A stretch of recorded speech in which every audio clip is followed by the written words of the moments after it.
Welcome to Lithium-ion Rocks on Rockstock Channel, episode 32. Today we have Arne Frandsen, the managing partner of Pallinghurst, a major private equity fund. As a reminder, my partner Rodney and I and RK Equity are not financial advisors or broker-dealers, so nothing you're going to hear today is financial advice. Please do your own research and note the disclaimer at the end and also on our website, rkequity.com. If you haven't already done so, please subscribe to Rockstock Channel and click the bell so you can be notified immediately of all future episodes. Please join our growing list of Patreon sponsors at patreon.com/lithiumionrocks. It is December 9th, and we are very privileged today to have Arne Frandsen, the managing director of Pallinghurst, a major private equity fund heavily invested in the battery materials space, including in Nemaska and Nouveau Monde in Quebec. But the company has a long history that Arne is going to introduce a bit, his background and his partner, Brian Gilbertson, and the history of Pallinghurst, and more importantly, the kind of present and the future. We're very excited to kind of have this conversation. We've been in touch over the many months of the Nemaska, saga, which you've now officially taken over the keys. New Nemaska, which I call NEWmaska. But there was a period of time I wrote a note called Jupiter's Halo in July of last year, so nearly 18 months ago, when you first came in, planning to do a rights offer in partnership with Investment Quebec, which is invested in the company for up to $600 million. And a lot has happened. We've done kind of podcasts, what went wrong, Nemaska, et cetera. We're not going to get so much into that here as focus kind of on the future, but why don't we start first with kind of your backstory, how you came to doing what you're doing, and then we'll take it from there. Sure, Howard. Thank you for having me. Well, it's very logic, isn't it? A guy from Denmark where there's no mining going on, he should end up mining battery materials around in Quebec and in Africa. But that was the way the cards were dealt. I always, since I started studying law, I loved mining. I studied law in Denmark and in Japan and in South Africa, and I fell in love quite early with the resources space and found that was where I wanted to spend my time. So even as an investment banker at Goldman Sachs and JP Morgan, resources had my fancy. Arne, I remember as a young man, Brian Gilbertson being a big heavy hitter in South Africa when I was starting out my career in the early 90s. Can you give us some color about his history and in the what we would call clean energy for the old internal combustion engines, and how you came to sort of partner up and assets in Africa? Yeah, Brian is obviously one of the big gurus of our industry, and besides creating BHP Billiton, he created the largest aluminium company. He created the largest company mining company out of India. So he has been very active in our industries for many years. He is an applied mathematician and a very intellectual person, and he has a strategic insight to the mining industry that very few people have. I met Brian the first time more than 25 years ago. I had just started at Goldman Sachs, and the first meeting I had, I was the junior bag carrier, and on the other side of the table sat Brian Gilbertson.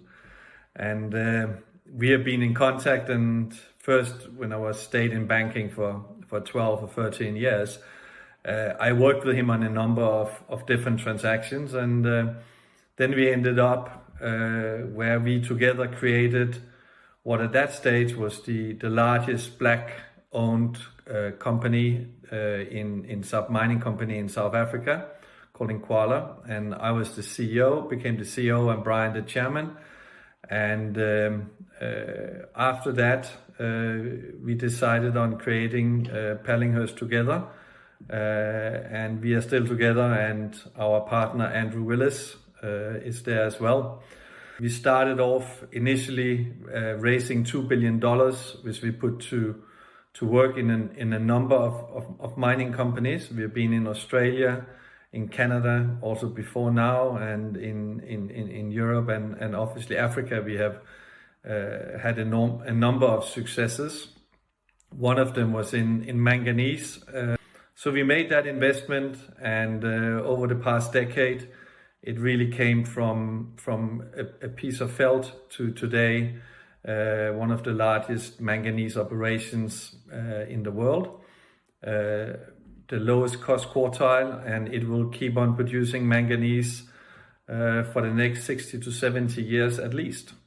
Well, from an investment point of view, it has been close to unrivaled success. We put in a couple of $100 million in developing the mine. It has already paid dividend to shareholders that is a multiple of that. Half of the mine is listed at $600 million and has a dividend yield above 20. And can this mine make high purity manganese for the battery materials industry? It's definitely a possibility. It has some of the most consistent and clean manganese in the industry. And it's basically the Mamatwan quality that has been produced out of the old Samancor mine right next to us. Interesting. Okay. So you have a lot of manganese experience there, and Brian Gilbertson has a lot of platinum experience, which, as Rodney said, is internal combustion engine kind of car focused. But Pallinghurst announced last year this partnership with Traxys. Could you maybe talk about the thought process, where your focus is, and why, how are these metals maybe different than manganese and platinum? Howard, I would say 4 years ago, we took our team back from doing deals and put them back on the school bench, because we saw clearly that the trend that everyone is jumping on today about battery materials, that the lithium and the graphite of the world would become extremely important. And to date, we have invested just under $2.5 billion. We've been around for 15 years. We invested on a number of different continents. We made the decision here now going forward that because of the particularities around battery materials and the importance of showing provenance and being able to demonstrate not only green credentials but also credentials in respect of where the different products originated from, that we made the decision that we will only invest when it comes to battery materials in AAA or AA countries. And that means that we will not invest in South America, we will not invest in Africa when it comes to our battery materials. You are focused on hard rock. Have you taken a view on clay or traditional brines or unconventional brines in your thought process as well? Yeah, it's a funny thing, because for the untrained eye, you will say, well, it's easier to extract from clay than it is from hard rock. There's a very good conventional wisdom that you either want things in liquid or in hard. You don't want it somewhere in the middle. And we have spent a lot of time looking at clay, and we personally reached the conclusion that it was not for us. We like hard rock. The brine issue is I think one that one has to be, I won't say careful, but you need to take a view on it. Personally, I did not get comfortable on the concept of interfering too much with the water table. I think that has implications for your environment that you operate in. And you will not get a lot of local friends in the farmer community if you suddenly lower the water table significantly through your activities. Interesting. So understood that those are issues that are well flagged in the market about, I guess, conventional brines. But I'm curious about the clay aspect, because Tesla has been talking about, possibly doing clay. Lithium Americas has a very large market cap. Bacanora and Ganfeng seem to be pursuing that. What did you learn from your diligence of clay that made you pause? Well, to me, it's the level of certainty that you can have that it actually can work and that it can be extracted financially viably and in a quality that is consistent and at the level you want to do. The extraction from hard rock is well proven. The extraction from brine is well proven. The extraction from clays, in my view, has still some way to go. It might be that it will work well, and I wish those projects you mentioned before all the best, and I'm sure that very smart people will apply their minds to how that can be done. Personally, I am a big spodumene fan, and I believe that taking that and upgrading that and providing the flexibility of producing carbonate or hydroxide is a premium proposition, at least for us. Would it be fair to say, Arne, what you're saying, I mean, essentially, if one looks at it, is, you know, on the operating cost curve, you can get to where you need to with well-established and conventional flow sheets? One thing that Brian told me was that if something works, don't try and change it. And mining has a lot of uncertainty by nature. There are a lot of things that you cannot control. To take spodumene and turn it into highest quality hydroxide and carbonate and deliver a consistent high quality product is a proven technology. And there is no issue with that. If you find, like in Nemaska in Webushi, arguably one of the best deposits in the world of spodumene, well, then you're starting off from the right point of departure. I was about to ask that question because there definitely seems to be a correlation between the quality of the spodumene concentrate and the levels of impurities and then the end product. You know, it all starts in the ground. But if you can pick a high quality spodumene deposit of a big size that will allow you to mine for more than 40 years, that is for me where I will start my journey. You can never fix that. If that's not there, you will never be a success. And we've heard that as well from Luke Kassam at Albemarle, that everything starts with the resource. And at Whabouchi, you're starting with a 1.4% grade. Before we go into Nemaska and that, could you just, I guess, talk about the attributes of Quebec? Like, you know, you're in with Nouveau Monde and now with Nemaska. So like all the money that you're investing, I guess, in this new version is in Quebec. I mean, we did our research into battery materials, and we quickly identified Nemaska and Nouveau Monde as being the two assets that we really like to get into. But it also allowed us to start a dialogue with the government in Quebec and with IQ, the big investor in Quebec. And it was very clear from the outset that we had a lot of common ground. We viewed life the same way when it came to electrification, when it looked to proper governance, when it looked to using hydroelectricity, and it looked to the government being supportive of this segment of the economy. A natural partnership. We sat with Minister Fitzgibbon very quickly, and it was clear that his vision for how electrification can take place in Quebec was very compatible with what we wanted to achieve. So we found a great jurisdictions, obviously some fantastic universities, very high level, highly skilled professionals, and an understanding for mining. So it ticked all the boxes.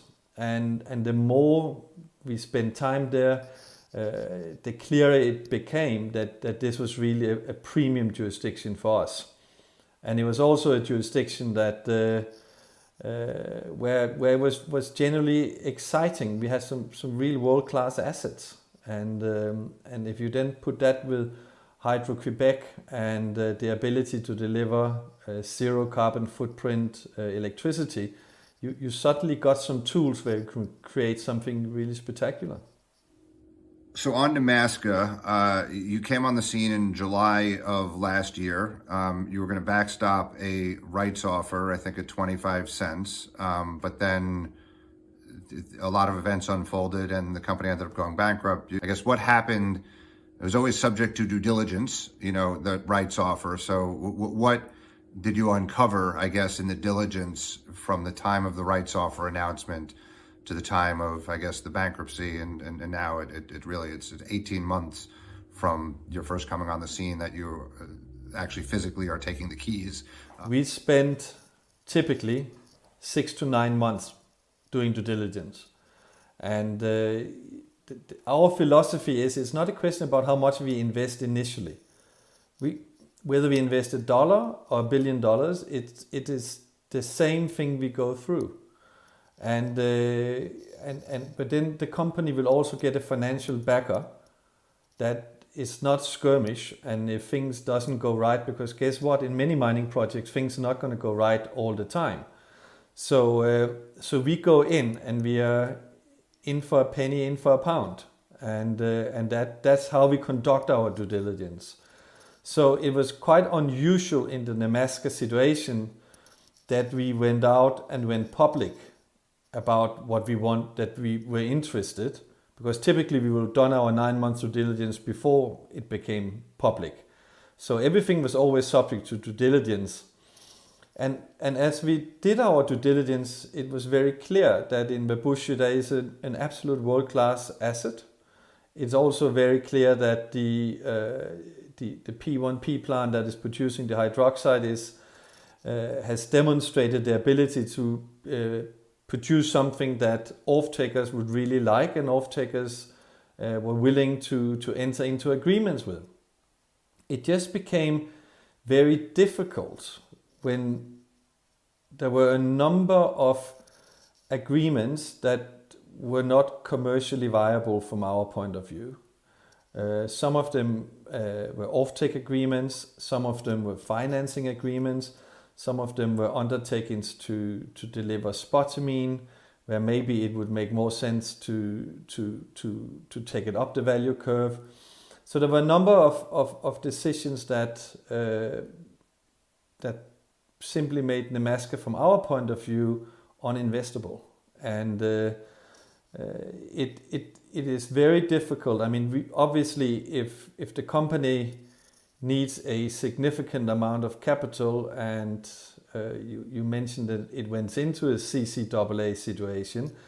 I mean, obviously, it's not viable for Pallinghurst or IQ to put money in that doesn't go to developing the mine, but goes to pay creditors out. So unfortunately, after 6 months of due diligence, the conclusion was that it was not for us to invest into the structure at that point in time. The company then went into a CCAA process, or equivalent to Chapter 11 in the US, and we participated in that process. But there's nothing that has changed from the beginning. We clearly stated that we liked the assets, and we were looking for a structure where it would make sense to invest in. And it is very regrettable, and I genuinely feel sorry for the shareholders that lost the money that they've invested into the company. But from our point, it was simply not possible for us to invest into a bankrupt structure, because that will prevent us from using our money to developing the mine, what it really should do. So with the company being going into CCAA, we teamed up with IQ, and we jointly made a bid for the asset. And the idea is then to take the asset and then develop the mine and the hydroxide plant that goes with it. But to be a fully integrated producer of battery-grade lithium. And Arne, It was quite interesting, with Livent having a track record of a single acid Argentinian brine, to stating a preference for that and then suddenly pivoting away from that and now looking to participate in a hard rock asset in obviously a very solid jurisdiction. Can you tell us a bit about how that all came about and your thoughts about having them as a partner? Paul and I are educated in the same kind of mold, in the same type of bank, and so I think we started off both as bankers, so we have a lot in common, and we had a dialogue quite early on. He's a formidable CEO, and we had a good discussion about the difference between hard rock and brine, and how we could see things going forward.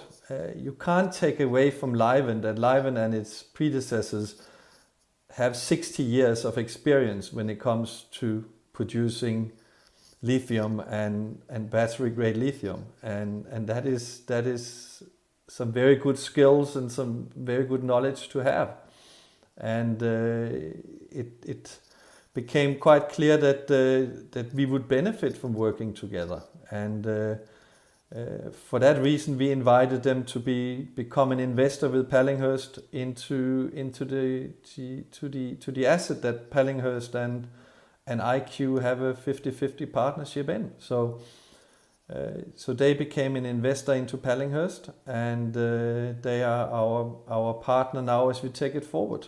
They have a formidable team and some very highly skilled people with the relevant experience. So if you want, what you said, Howard, we now have some more white coats in addition to hard hats.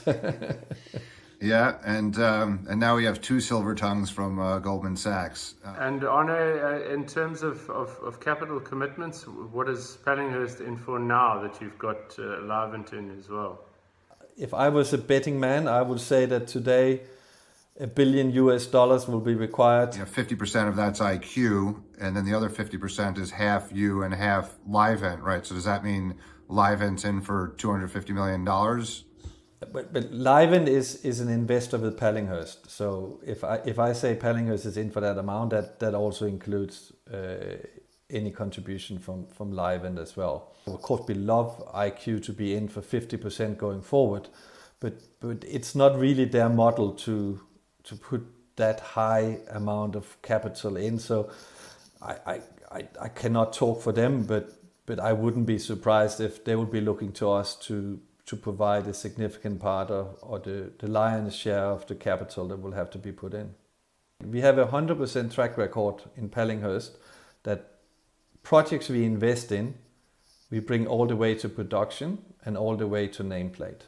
And that's going to be the case here as well. What is the plan? Maybe too early, but again, going back to Livent's public statements, and your statements here are, I guess, the first, new insights into the project. I mean, Livent basically said they were owed $10 million plus $10 million of penalties, so they were a secured creditor of $20 million.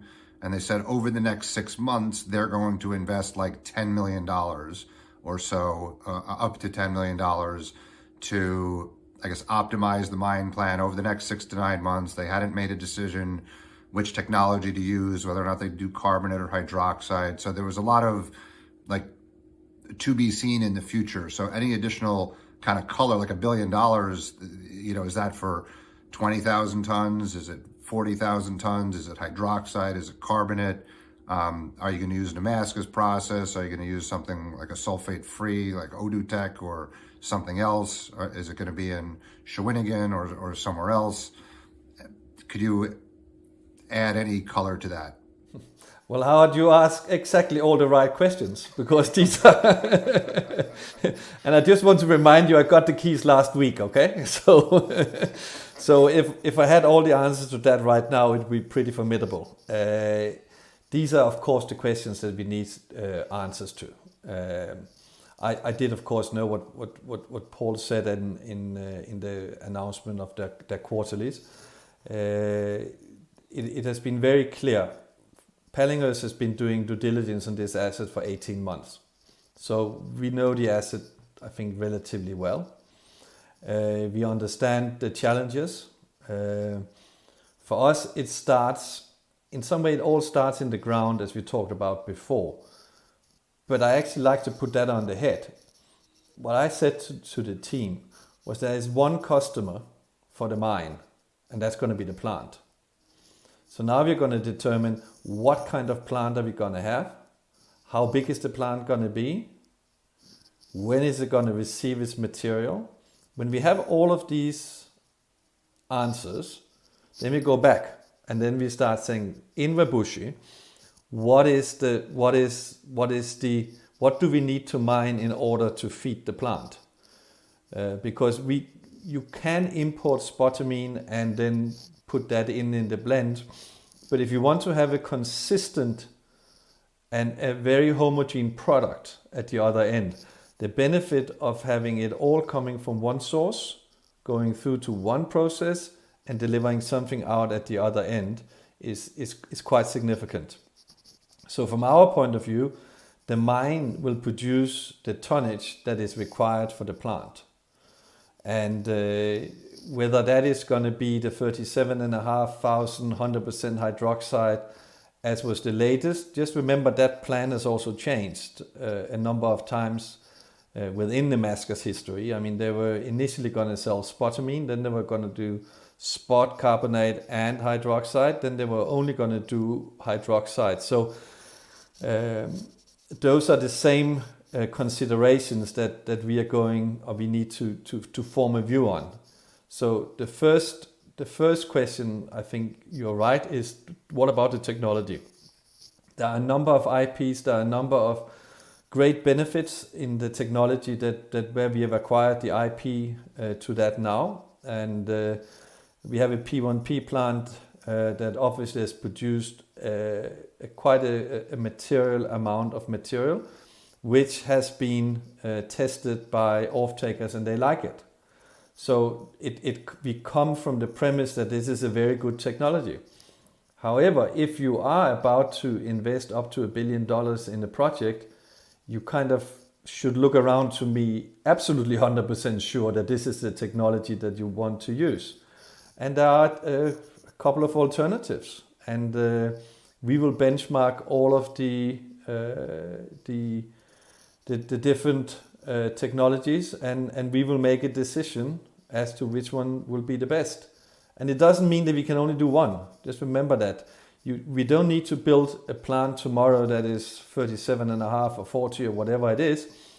If we can create modules, that might be the way to go. So it might not be 40,000 step one, it might be 20 first and then another 20.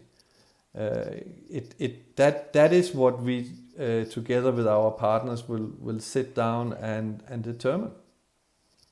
We will put a business plan together that can demonstrate a solid return that meets our criteria based on a business plan. I said once that in life you can get second chances, but it's very rare that you get third chances. Obviously, the Nemaska asset went through the CCAA, so in that way it had its first chance, and the second chance is now.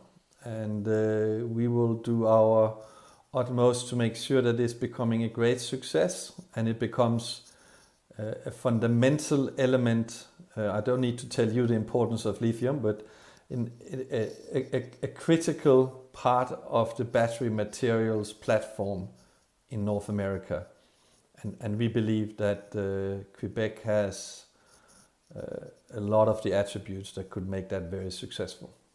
What sort of long-term battery quality hydroxide price would you be happy to use in your modeling when you work out the feasibility of projects like Nemaska? There are a lot of factors that goes into that, so I will take the fifth on that one. But it has to make sense for both parties, and the thing about lithium hydroxide is, yes, it is quote-unquote commodity, but it is actually a specialty where you develop a relationship with a number of end users, and when you have entered into that agreement, they know what they can expect from you, and you have an agreement what you can respect financially from them and what quantum you take. And it's developing that partnership that I think is very critical. I mean, one of the big attractions to me in having Livent in as a partner is that they have a proven track record with a lot of lithium users. That was going to be my next question, is whether or not you would market under their sort of banner or go on your own or leverage off, your joint relationship. Yeah, I think our joint relationship is key here. I mean, the marketing will come out of our joint.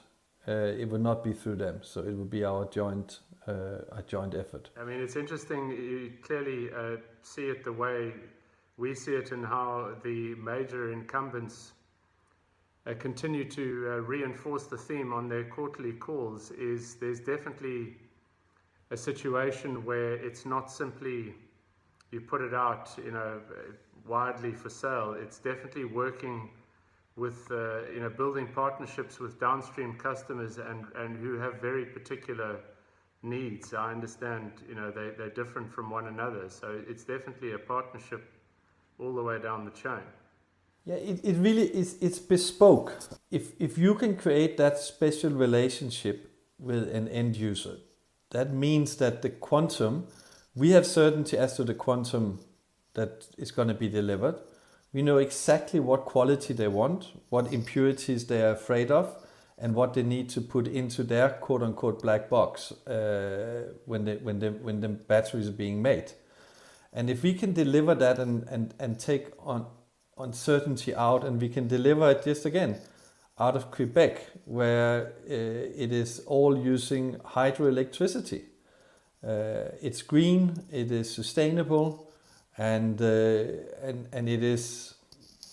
I mean, if you look at a map, I mean, from Quebec to Buffalo is a short train ride. So you can get the material into the US very easily. Two more questions. One of your partners, Traxys, and if you can kind of talk about them to the overall Pallinghurst partnership, and then use that as a bit of a segue, because they have an offtake or marketing relationship with Nouveau Monde. If we could just kind of conclude with some comments on graphite and that investment. When all our guys were back on the school bench learning about battery materials, it became very clear that while it is new for us, kind of mining, the people are coming at it from a mining angle. Some people have actually been dealing with battery materials for many years, and they've been dealing with the battery makers.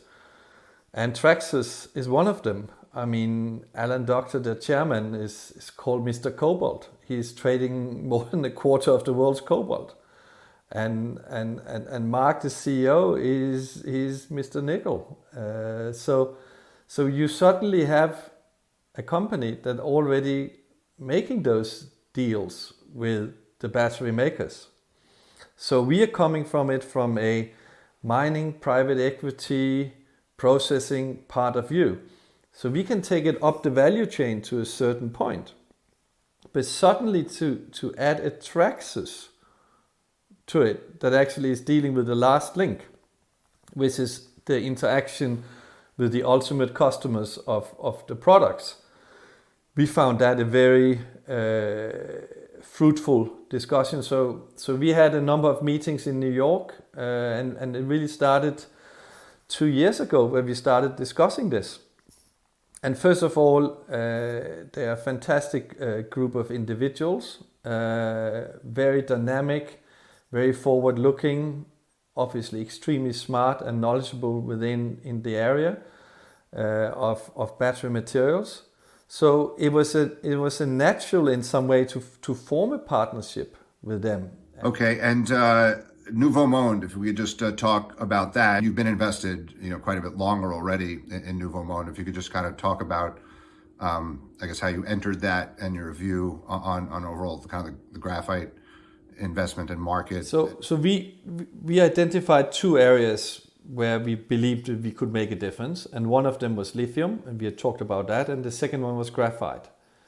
Both are kind of niche areas, and they are areas where the supply chain is very dependent on China.